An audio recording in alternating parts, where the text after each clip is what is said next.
¿Te traigo un vaso con agua?, le sugerí asombrado al ver su actitud. ¡Víctor!, me dijo con los ojos desorbitados y agarrándome de los hombros. ¡La he matado! ¡Maté al fin a Cassandra! No pude creer en aquel momento lo que acababa de decirme.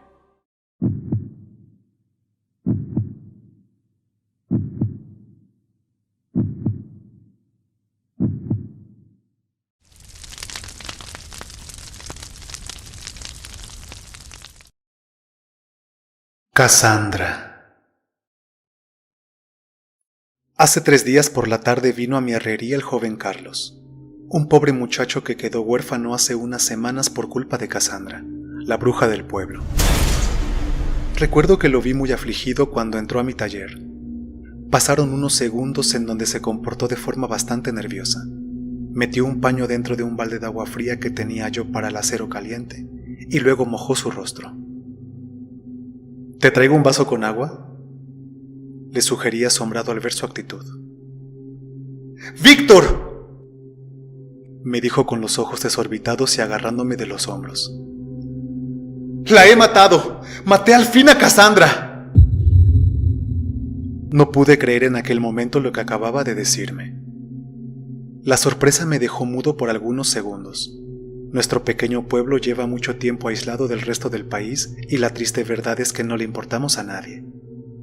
Nuestra única autoridad es el Padre Agustín, hombre de Dios a quien respetamos mucho.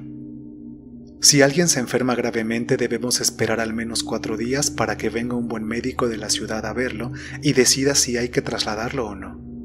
Comemos lo que cosechamos y solo hay una escuela donde a los niños se les enseña lo básico. Tuve que sentarme. Era increíble que Carlos, un muchacho apenas, pudiera haber matado a Cassandra. Temía que lo fueran a juzgar de homicidio si esta noticia llegara a salir del pueblo, pero a la vez sentí un alivio de que los oscuros días de sabbat y maldición jamás se repetirían. El siguiente paso fue hablar con el Padre Agustín. Nos reunimos en su iglesia junto con Carlos. ¿Pero qué es lo que has hecho?, preguntó el Padre Agustín evidentemente asustado. Así es, padre, respondió Carlos apesadumbrado. La vi cargar leños del bosque a su casa y al notar que sus manos no estaban libres, no dudé en atacarla y terminar con todo esto. La golpeé en la cabeza con unas rocas hasta destrozársela por completo. Padre Agustín, un momento, interrumpí. Esto no tiene por qué traer consecuencias negativas para Carlos. Él nos ha hecho un bien y sería muy injusto que le culparan de un crimen. Deberíamos estarle agradecidos. El Padre Agustín solo se sentó en su silla mecedora con una irrefutable expresión de desconsuelo en su rostro para luego hablar. Cassandra ha sido liberada, nos dijo muy apesadumbrado. Al quitarle la vida no han hecho más que hacerla ahora invulnerable para nosotros. Ella volverá. Su espíritu ahora inmortal e indomable volverá a atormentarnos. Carlos y yo nos miramos muy asustados. ¿Sería posible que al matarla hubiésemos sellado también nuestra perdición? Padre Agustín, ¿existe una posibilidad de evitar eso?, pregunté. Solo lo que aconsejan para el entierro de una bruja, respondió el Padre Agustín. Sepultarla en un ataúd boca abajo y sobre eso poner unas láminas de acero bastante gruesas antes de cubrirlo todo con tierra. ¿Y si la quemamos?, preguntó Carlos. Tengo entendido que así es mucho más eficaz. No me parece buena idea, le contestó el Padre Agustín. Si las brujas son quemadas, sus espíritus viajan a través de la noche, montados en la suave brisa que recorre las colinas. Hacen cantar a los árboles y pueden poseer el cuerpo de cualquier animal. Serían invisibles a nuestros ojos. En cambio, al ser sepultadas se vuelven prisioneras de su cuerpo. De alguna forma pueden ser controladas.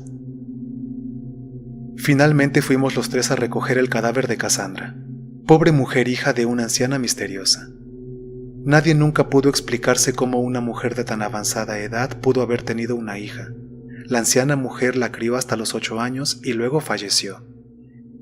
Muchos dicen que la propia Cassandra, aun siendo pequeña, la asesinó de forma brutal.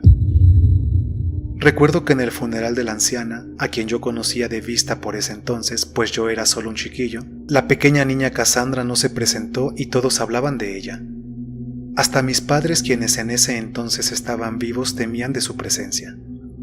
Luego, con el pasar de los años, vinieron los rumores de los aquelarres que hacía en el bosque y de la misteriosa procesión de ancianas que vimos una noche donde sostenían unas velas en medio de la oscuridad de las colinas.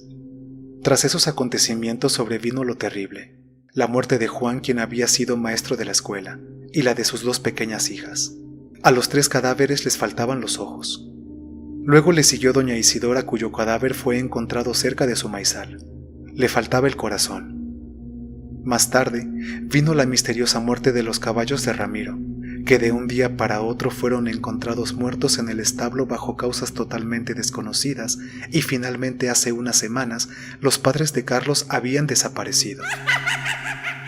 Entre todos comenzamos una incesante búsqueda que tardó 3 días hasta que finalmente los encontramos en el río, desnudos y muertos bajo extrañas circunstancias. Todas las personas que fallecieron o que les vino la desgracia habían tenido algún problema con Cassandra. Cada vez que su figura se veía descender por las colinas y bajaba al pueblo, nos infundía un gran temor y todos la evitábamos. Muchas veces la vi caminar por nuestras calles y la gran mayoría de nosotros nos quedábamos en silencio, como si todo fuese normal y nada ocurriera.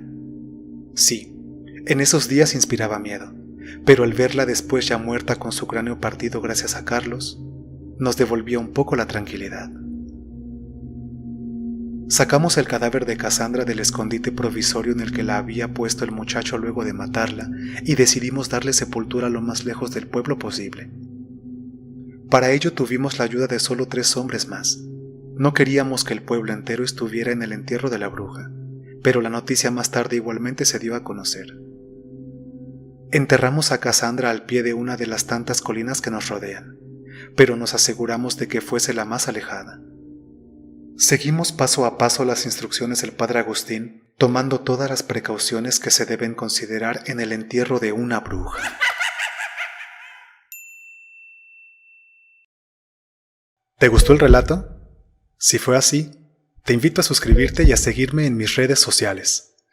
También te invito a que cheques y que te suscribas a mis otros canales. Pudieran interesarte. Te dejo los links en la descripción.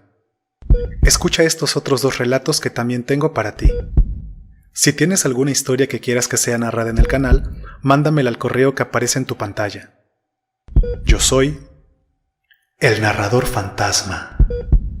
Un saludo y muchas gracias.